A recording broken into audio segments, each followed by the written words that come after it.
Live from the National News Studio, Sri Lanka.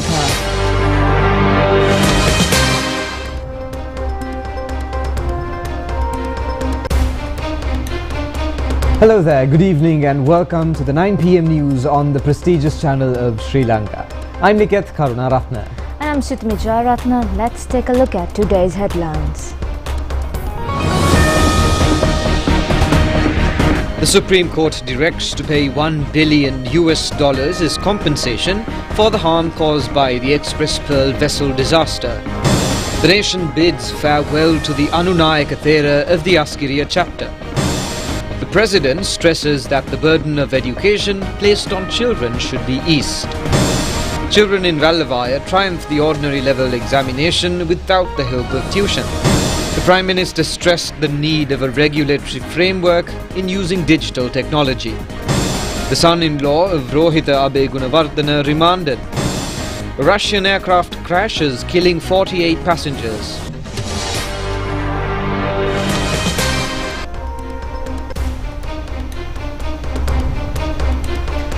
And now we'll look at those stories in detail, starting with your top story for today. The Supreme Court ordered the concerned shipping company to pay a compensation of $1 billion for the economic and the environmental loss caused due to the Express Pearl ship catching fire today. According to the verdict, the compensation has to be paid to the Secretary of the Treasury. The verdict of the Supreme Court stated that the former chairman of the Marine Environment Protection Authority, Darshani Lahandapura, and the Attorney General, along with the former Minister Nalaka Godaheva, have breached the fundamental human rights of the public pertaining to the ship catching fire. This incident is pertaining to the Express Pearl ship catching fire in the sea area close to Colombo in 2021, and action not being taken to prevent the incidents, leading to negligence of a constituted responsibility. The bench of judges also ordered the Attorney General to take steps to initiate legal action after conducting a criminal investigation regarding all responsible persons for this catastrophe. This verdict has been announced by a 5-member bench led by Chief Justice Murthu Fernando, announcing the verdict of 4 fundamental human rights petitions filed by the Centre for Environmental Justice, fishing community and other parties, and also a request made by the Archbishop, His Eminence Malcolm Cardinal Ranjit, for concessions regarding the losses caused to the environmental system of this country and the fishing community due to this incident. Chief Justice Murthu Fernando, delivering the verdict, stated that this can be termed as the most severe shipping catastrophe that has occurred in recent history. She added that as a result, a large amount of toxic waste and plastic of the ill-fated ship contaminated the beach line of the country as well as the marine life. She also stated in her verdict that the concerned captain of the ship, the local representative company of the ship, Sea Consortium Lanka Company, are equally responsible for this catastrophe. She added that it appears the harbour master of Colombo, the concerned captain of the ship, and the local representative company have completely concealed the facts regarding this incident. She also pointed out that it has become clear during the hearing that despite having information to a fire inside the concerned ship, they have deliberately concealed the facts. This compensation has to be paid within 1 year. The Chief Justice also stated that the compensation can be paid partly and the first installment has to be paid before the 23rd of September. She also ordered the Director of the Criminal Investigation Department to file a case within 3 months against persons responsible for this tragedy after an investigation. In addition, it has also been ordered by the bench of judges to initiate a new investigation to the Commission to investigate allegations of bribery or corruption in this regard and to inform the court on their progress. In every 3 months, it has also been ordered to establish MV Express Pearl Compensation Commission for the purpose of paying compensation to the victims of this tragic incident. Accordingly, the 5-member bench of the Supreme Court judges ordered the hearing to be conducted on the 25th of September in order to review the progress of all concerned activities pertaining to this tragedy. IMF Communication Director Julie Kozak commended the Sri Lanka's economic progress and noted a positive outlook in the latest review under the Extended Fund facility. She made these remarks while speaking at the IMF media briefing held this evening. I would like to know that now Sri Lanka has already finished 4 reviews. Now we are heading for the 5th one. What's the overall view of IMF that the Sri Lanka's performance, how we perform during these 4 reviews, and what are the expectations for the next review in brief? July 1st, the IMF's executive board completed the 4th review under the EFF arrangement with Sri Lanka. This provided the country with $350 million to support its economic policies and reforms, and it brought total IMF financial support to $1.74 billion. What I can add is that Sri Lanka's ambitious reform agenda continues to deliver commendable outcomes.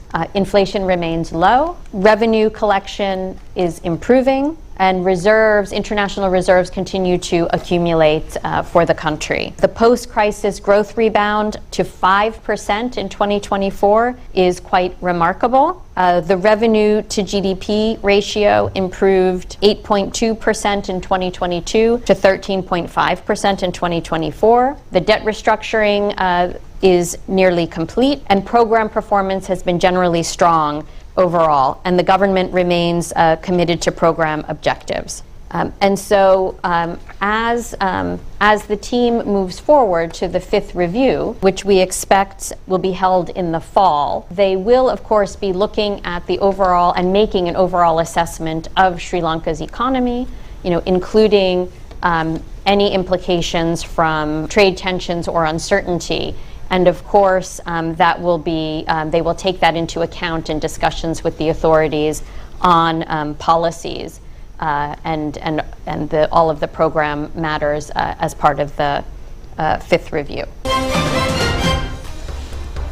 Now, the cremation ceremony of the late Anunayaka Thera of the Askiriya chapter, Venerable Anamadue Sri Dhammadasi Thera, was held at the Askiriya police grounds today with state patronage.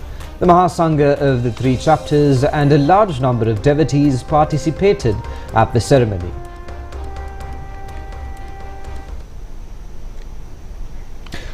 President Anurakumara Disanayaka visited the Askiriya Mahavihara and paid homage to the remains of the late Thera recently. Prime Minister Dr. Harini Amarasuriya also paid last respect to the late prelate yesterday. A large number of devotees and parliamentarians and ministers, including the opposition leader Sajith Premadasa, also paid their last respects. The remains of the Thera were brought to the Askiriya police grounds this afternoon in a motorcade. Later, the cremation ceremony commenced under the patronage of the Mahasangha of the 3 chapters.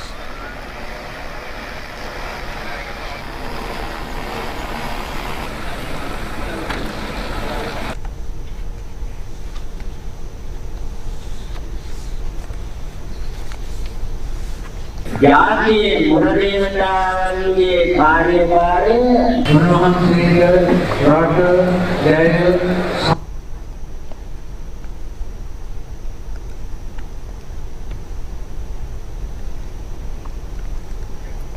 Minister of Buddha Sasana, Religious and Cultural Affairs, Dr. Hiniduma Sunil Senavi, presented the condolence message sent by the President.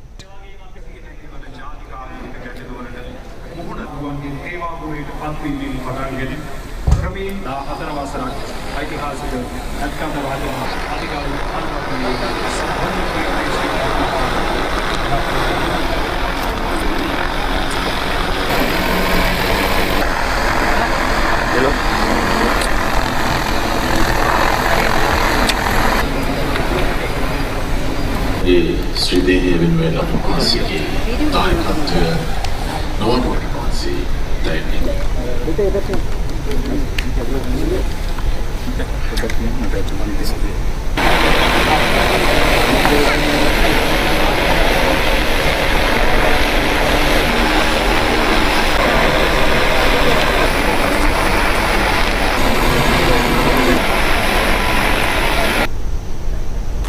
President Anurakumara Disanayaka says the educational burden dumped on children should be eased.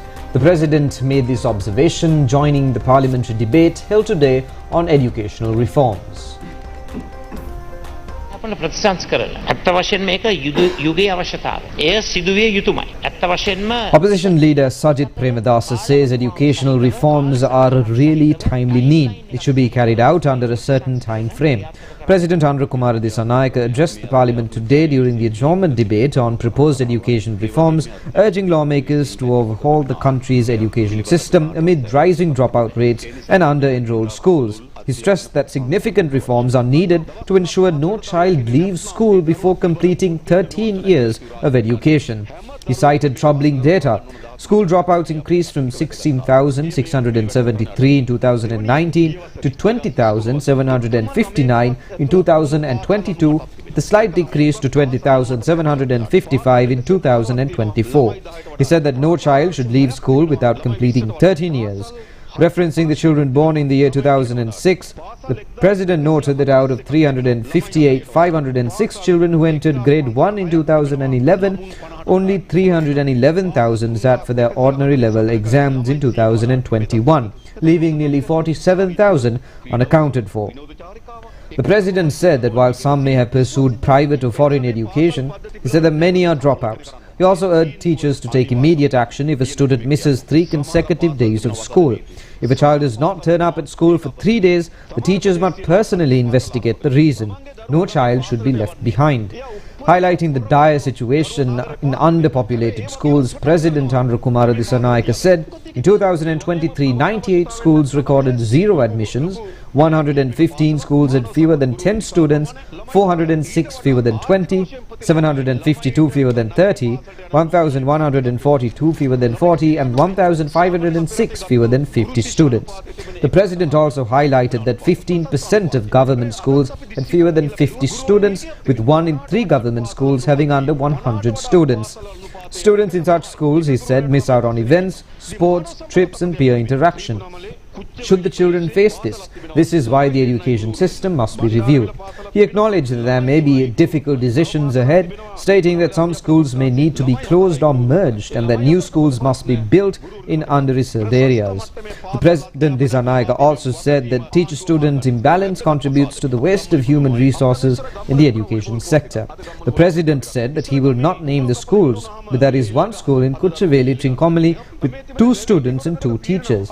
Another in Bandaravilla has 3 teachers and 3 students.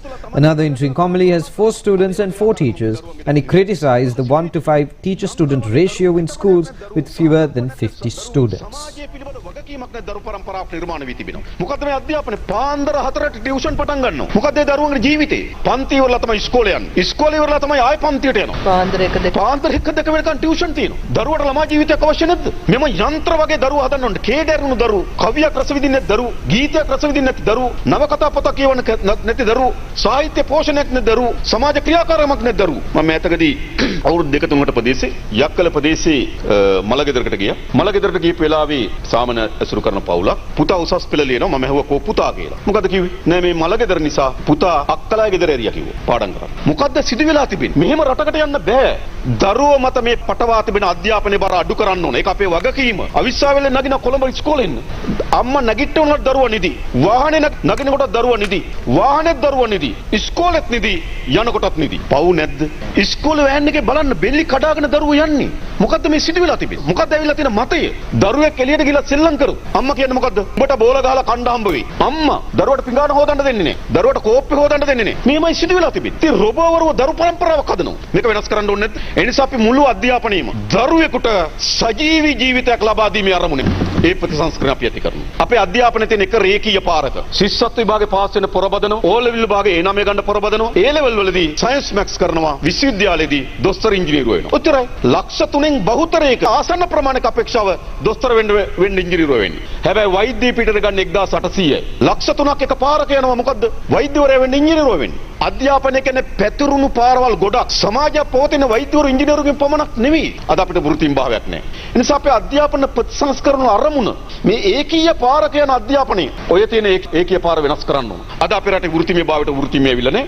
අද අපි හිතුවත් අපේ පෙදරේරු මහත්මයෙක් බැලුවොත් ඊළඟ mason බාස් හැදෙන්නේ කොහොමද? එයා පිටිපස්සේ ගිහිල්ලා. එයා ලොකු බාස් වෙනවා. පිටිපස්සේ ගිහපු එකන මක බාස් වෙනවා. මේක ඇත්ත කතාව. වගකීමක් නැහැ. වෘත්තීමය භාවයක් නැහැ. අපි නැවත හිතන්න ඕන. අපේ ගුරුවරුන්ට මේ ඇති වී තිබෙන නූතනත්වයේ දැනුම අපේ දරු පරම්පරාවට ගෙන යන්න පුළුවන් හොඳම වාහකයෙක් බවට පත් වෙලා තිබෙනවා. හොඳම වාහකයා එයාද? එයාට ඇති වී තිබෙන දැනුම ප්‍රමාණවත් නේ. ඊමේල් එකක් යවගන්න බැරි නම්, SMS එකක් යවගන්න නොදන්න අය, WhatsApp පණිවිඩයක් යවගන්න නොදන්න ඉන්න ඕන තරම්. හැබැයි එයා කොහොමද අලුත් පරම්පරාවේ දරුවෙක් නිර්මාණය කරන්නේ, නූතන දරුවෙක් නිර්මාණය කරන්නේ කොහොමද? මේ අධ්‍යාපනයේ ළමයිට නිදහසකුත් නැහැ, ගුරුවරුන්ට නිදහසකුත් නැහැ. අභිධර්මයේ සූත්‍ර පිටකේ ඒ සඳහා පාරක් විවෘත කරනවා. ඉතිහාසය ඉගෙන ගන්නවා එයා. හැබැයි ඉතිහාසය පිළිබඳ ගැඹුරු ඉතිහාසයක් කොහොමද පත් වෙන්නේ? ඉතිහාසය කියන්නේ මේ ශ්‍රී ලංකාව තුල මානවයා බිහි වුණු තැන ඉඳන් මේ දක්වා ආපු ගමන් මග නෙවෙයි ඉතිහාසය කියන්නේ. ඒක අපේ ඉතිහාසය. නිසා මේක තමයි පාර. එහෙම නැත්නම් ඉතිහාසය මකනවා, ආගම මකනවා. මොනවද මේ කියන්නේ? හොඳ ඉතිහාසත්වයක් හදනවා. ආගම් පිළිබඳව, ඒ දර්ශනයන් පිළිබඳව ගැඹුරු ඥානයක් තියෙන පුරවැසියෙක් හදනවා. එහෙම නෙවෙයිද ඕන? In the meantime, the Deputy Minister of Health and Mass Media, Dr. Hansaka Vijayamuni, stated today in the Parliament that a proper mechanism to provide essential medicines to patients will be implemented. He made his observation in reply to a question from the opposition. Minister Saroja Savitri Paulraj stated that while the world operates on pathways of knowledge, practical environments, information and infrastructure, Sri Lanka's proposed education reform is based on strengthening human resources. She emphasized that the reform aims to nurture qualities within students that cannot be measured merely through exams. Minister added that the objective is not just to produce certificate holders but to develop future citizens imbued with human values, compassion and character. Deputy Minister Mahinda Jayasinghe pointed out that the beauty of history is not just for passing exams. He explained that history should help individuals understand life and become grounded human beings, not just choose between option A or B in an exam. He said the proposed reforms do not exclude this perspective. According to him, all students, regardless of whether they sit for exams or not, should study history and appreciate its beauty. He outlined that the proposed reform identifies 5 core subjects: mathematics, Sinhala and English, each with 3 credits, religion and moral education 2 credits, and history and aesthetics 2 credits each. Parliamentarian Harsha De Silva expressed regret, saying he didn't wish to politicize the issue, but stressed that those from the Janata Vimukti Peramuna know very well what happened with the 1981 White Paper. He stated that the White Paper aimed to abolish free education and push privatization under the guise of J.R. Jayawardena's open economy. According to him, this led to a great destruction. Minister Bimal Ratnayaka claimed that the White Paper brought by Ranil Wickremesinghe in 1981 may have appeared white on the outside, but its objectives were all dark. He accused Ranil of introducing a harmful agenda, citing the burning of the Jaffna University that same year. He stated that the country's future has not been entrusted entirely to the Ministry of Education and emphasized that the 2050 vision for Sri Lanka should be created collectively as a nation. He argued that the leadership, including the minister, must be entrusted to drive this forward. Parliamentarian Rauf Hakim said that this was not something that was created overnight. According to him, the reform process was a systematic initiative backed by broad national and international support and resource contributions. He questioned why the government lacks the confidence to popularize the White Paper and expressed concern that the NPP government may be trying to present it as their own child. He stated that this raised doubts. Prime Minister Dr. Harini Amarasuriya responded to the criticisms by stating that there was no finalized document prepared by the National Education Institute as claimed. She invited anyone who paid such a document to share it with her. She explained that the process was still ongoing and that everyone agreed on the need for reform. While acknowledging that diverse opinions and criticisms are welcome, she stressed the importance of continuing the dialogue. She said that for the envisioned transformation to succeed, everyone in the country must engage in the conversation and be informed. She emphasized that their goals are long-term and their focus is not just on short-term political benefits like gaining more students in a particular district. Instead, she stated, the aim is to shape the kind of citizen the country needs for its future, and it is with that vision that they are moving forward. ඊළඟ මැතිවරණයට මගේ දිස්ත්‍රික්කයේ මගේ කොට්ටාසේ ඉස්කෝලයක් මට දියුණු කරලා ළමයි ටිකක් දාගන්න පුළුවන්ද කියන එක නෙවෙයි. අපිට තියෙනවා දැක්ම මේ රට තිබිය යුතු තැන ගැන. අන්න ඒ තැනට එන්න අවශ්‍ය පුරවැසියා, අවශ්‍ය මානවයා, ඒ සාමකාමී සියලු දෙනාම පිළිගන්න නූතන මොඩර්න් ලෝකයක් එක්ක හැප්පෙන්න පුළුවන් පෞරුෂයක් ඇතුව ඕන තැනකට ගිහිල්ලා වැඩක් කරන්න පුළුවන් නිර්මාණශීලී සංස්කෘතික මිනිසෙක් අපිට බිහි කරන්න ඕනේ. අන්න ඒ දැක්මත් එක්ක තමයි අපි මේ ගමන යන්නේ. There are many children in our country who, despite obstacles, progress in their lives. This story is about such children. This unique news is being reported from a remote village Ulkanda located several kilometers away from Vallevaya town with wild elephant threats.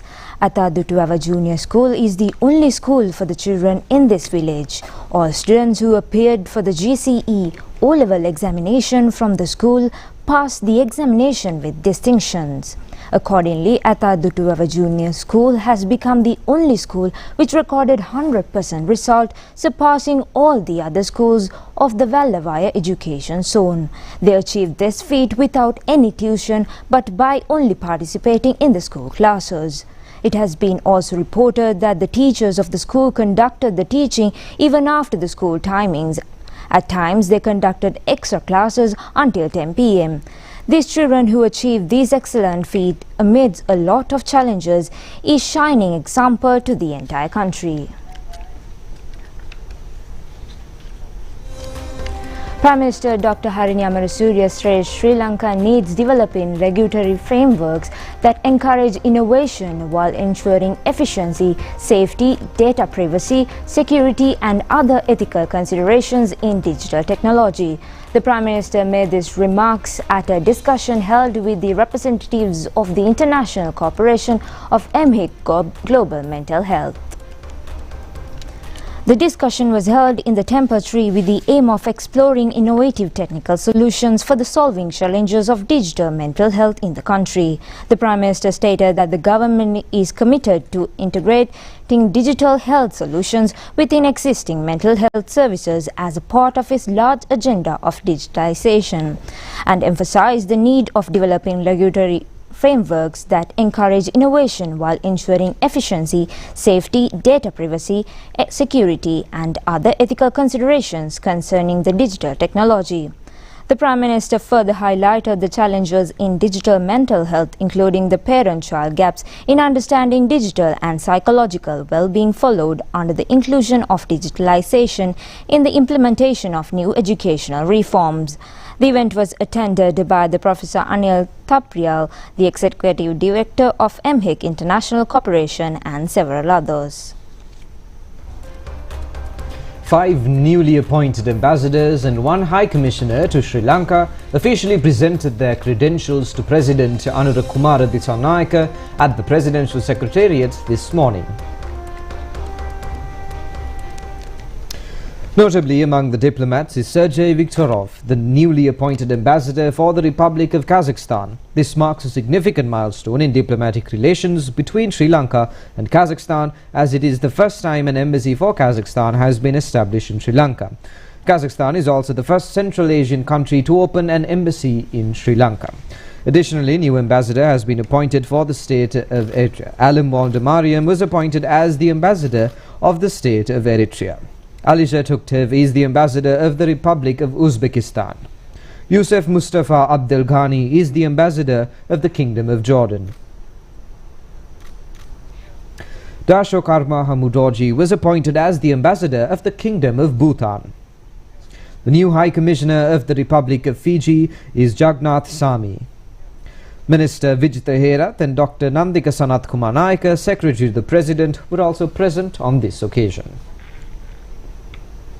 Lady Ridgeway Hospital is a place where lives of children are taken care of, and interesting activities taking place at the hospital premises these days.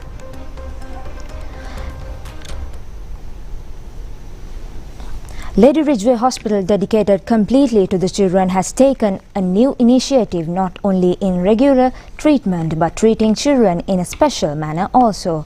This has been the colouring of white painted walls of the hospital as per the vision of the children they imagined by a group of visual artist therapists. Consultant pediatrician Professor Shaman Rajendrajit said that the problem has been how to use art to cure children apart from regular medication. As a solution, the doctors of the hospital using wall painting to soothe the children according to their vision and to address their minds could take the treatment of the hospital to a new level. The helping hand to provide by art curing these children could be described as a unique feature of the entire program. Many have joined voluntarily this program initiated as a visual artistic therapy. Visual artistic therapy Lakshi Lakisha Fernando pointed out that the hospital staff expects to draw paintings of this nature covering the entire hospital. This will make a positive change in the environment of the hospital. As a unique feature of the program is that a large number of persons have been volunteered to provide equipment necessary for the mental welfare of the resident children receiving treatment at this hospital. Attorney at law Nuan Beltudava said that a number of voluntary teams came forward and helped in creating a beautiful residential ward for the children under the treatment at this hospital. This is exactly the manner in which the first ward complex of the hospital being decorated, according to the World of the Children. This visual artist therapist did not forget to get the participation of the children who are under treatment. තවත් ස්වේච්ඡාවෙන් වැඩ කරන කණ්ඩායම් ගණනාවක් ඉදිරිපත් වෙලා මේ දරුවන්ට ලස්සන නිවාසික වාතුවක් ඇති කරනවා. A meeting with the group of business community supporting the implementation of the Dream Destination project, which aims to modernize 100 railway stations across the country, was held yesterday at the Presidential Secretariat under the patronage of the Secretary to the President, Dr. Nandika Sanath Kumar Nayaka. During the discussion, the Secretary to the President emphasized the importance of collective national development and noted that the current government has established an open platform for anyone willing to contribute towards that goal. He also extended his appreciation to the business community for voluntarily supporting the modernization of railway stations under the Dream Destination initiative. This project is a collaborative effort between the government, the private sector and the public to rebrand Sri Lanka's railway stations with a modern identity that aligns with global standards. The initiative is being carried out with the involvement of the Ministry of Transport, Highways, Ports and Civil Aviation in collaboration with the Clean Sri Lanka program. With the support of the private sector, the project targets the transformation of 100 railway stations. Its primary objective is to establish a clean and attractive railway station network that provides safety, accessibility and comfort to all passengers, including individuals with special needs. The construction work is expected to be completed within 6 months. Deputy Minister Sunil Vatagala says that the joint network of the Armed Forces, Police and the Coastal Guard Police is functioning at present to prevent drug smuggling into the country. The Deputy Minister made these remarks taking part in a community-based drug prevention program today. It was organized jointly by the Clean Sri Lanka Secretariat and the National Dangerous Drug Control Board. This is the third public awareness program on prevention of the drug use and held at the Sahaspur apartment housing complex premises at Vanathamulla in Borala today. Deputy Minister Sunil Vatagala said that based on information regarding each drug addict, collecting at household level and 14-day rehabilitation camp is to be conducted. In addition, a national level campaign will be arranged for over a period of 3 to 6 months. After completion of the rehabilitation program, the government focuses attention on each rehabilitated member and provides vocational education until they get a suitable job. The government will also implement a huge security network to prevent smuggling drugs into the country. supply chain එක නැති කරන්න රජයක් විදිහට ත්‍රිවිධ හමුදාව පොලිසිය කරලා ආරක්ෂක පොලිසිය සහ අනෙකුත් පොලිස් ස්ථාන සම්බන්ධ කරගත් ජාලයක් ක්‍රියාත්මක වෙනවා මේ රටට මත්ද්‍රව්‍ය රැගෙන ඒම වැළැක්වීමේ අර්ථය. Senior cameraman of the Sri Lanka Rupavahini Corporation, Rasika Vijaytilaka, has passed away suddenly at the age of 55. Rasika Vijaytilaka joined Sri Lanka Rupavahini Corporation in 1991. He made his contribution in a number of programs along with lighting and camera. His programs included music, sports, documentary, children's program and a number of other programs also. His body is kept at Mahinda Panagoda Floris, Koswatha for final respect to be paid by the public. The body will be kept there till tomorrow and the final rites will be conducted in the afternoon tomorrow at Koswatha Public Cemetery. We'll be back with foreign news. Stay tuned.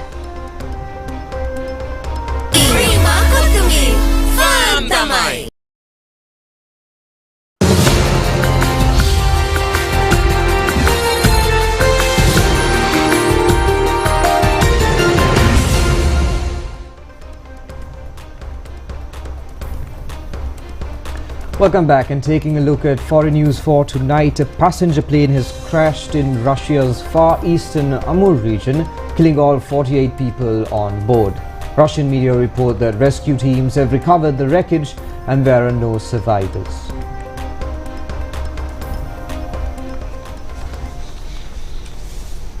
The aircraft, an Antonov AN-24 operated by Angara Airlines, disappeared from radar unexpectedly during its approach to Tinda Airport. It had taken off from the city of Blagoveshchensk and was nearing its destination when it vanished from air traffic control systems.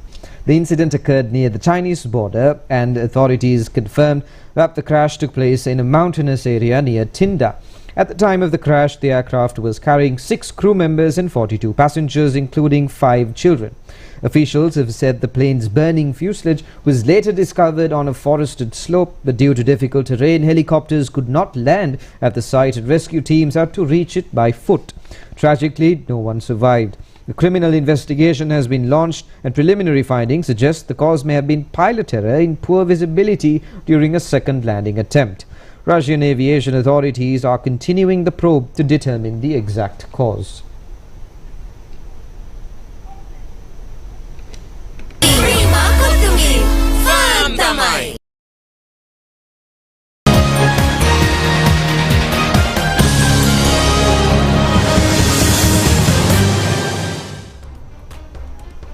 And taking a look at sports news for tonight, the Sri Lankan team, which won medals at the 12th World Strength Lifting Championship, returned to the island recently from the Anunayaka International Airport.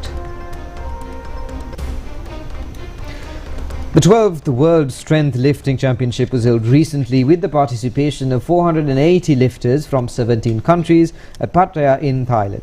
Sri Lankan players won 5 gold medals, 12 silver medals and 9 bronze medals in a total of 26 medals won by them at the championship. It has been a unique feature that the Sri Lankan players were able to set 5 new world records.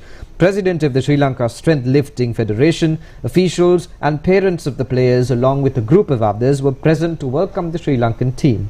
Harshad Pires, who won a gold medal and 2 other medals at the IFBB Pro League Bodybuilding Championship held in Taiwan, returned to the island recently. He was able to win the gold medal in his main event of the championship. He won 2 other medals by securing the 5th place in an event of the open category and the events of classics and physiques as well. Around 1,300 players participated from 25 countries in the championship, which was held recently in Taipei, Taiwan. The Sri Lankan women's team participating in the 5th World Gym for Life Championship left for Portugal recently. The championship is being held in Lisbon in Portugal. This has been the first occasion of a team representing Sri Lanka participating in the World Gym for Life Championship, held once every 4 years. A team of 37 players from Sri Lanka are participating in the championship, which includes 24 countries. A special feature of this championship is that only Sri Lanka and Japan are representing Asian countries. And that's all the news we have for today. Join us again at the